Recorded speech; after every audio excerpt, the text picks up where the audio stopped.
اور ہمارے دوسرے جو لوگ ہیں بدعتی، وہ اذان سے پہلے یا اذان کے بعد صلاۃ والسلام پڑھتے ہیں۔ سرفراز نعیمی ان کے والد تھے مولانا محمد حسین نعیمی، بریلویوں میں بڑے عالم تھے، بڑے معتدل تھے۔ ان کا ایک فتویٰ ہے، بریلویوں کو کہا ہے کہ اذان سے پہلے یا اذان کے بعد بلند آواز سے صلاۃ والسلام نہ پڑھا جائے، ہمیں شرمندگی اٹھانی پڑتی۔ احمد رضا خان کے زمانے میں نہیں تھی، یہ بعد میں ایجاد ہوئی، اس لیے اس کی تصنیفات میں کہیں بھی نہیں تھی۔ بعض جگہ ان کے محتاط علماء ہیں، وہ مؤذن کو کہتے ہیں کہ تھوڑا وقفہ کر لو، صلاۃ والسلام علی رسول اللہ پڑھ کر اور اس کے بعد وقفہ کر لو اور پھر اذان دو۔ ان کا یہ خیال ہے کہ اس طرح انقطاع ہو جائے گا تو جزء اذان نہیں بنے گا۔ لیکن اشکال تو تین اور ہے نا۔ ایک اشکال یہ ہے کہ یہ الفاظ نبی نے نہ سنے ہیں نہ کہے ہیں۔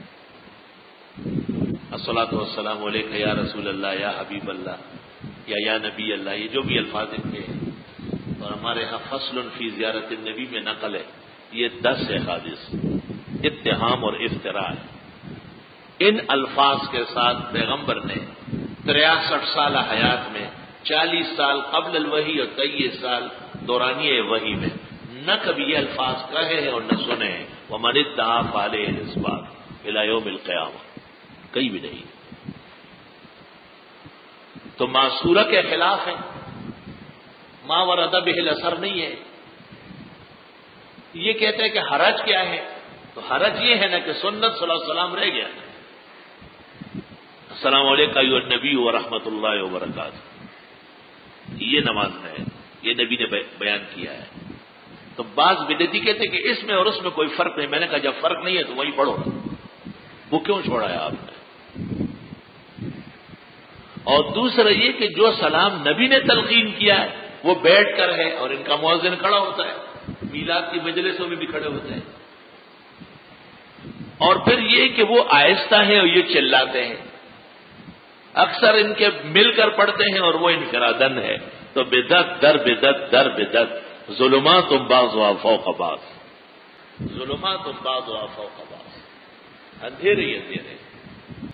صلاۃ والسلام پر ہمارا ایک چھوٹا سا رسالہ شائع ہے، احسن التصنیف فیما احدث من الصلاۃ والتسلیم، اور اردو نام اس کا ہے بدعتیوں کے مروجہ صلاۃ والسلام کی شرعی حیثیت، بدعتیوں کے مروجہ صلاۃ والسلام کی شرعی حیثیت۔ آپ اسے پڑھیں گے، چھوٹا سا رسالہ ہے لیکن الحمدللہ آگ کا شعلہ ہے۔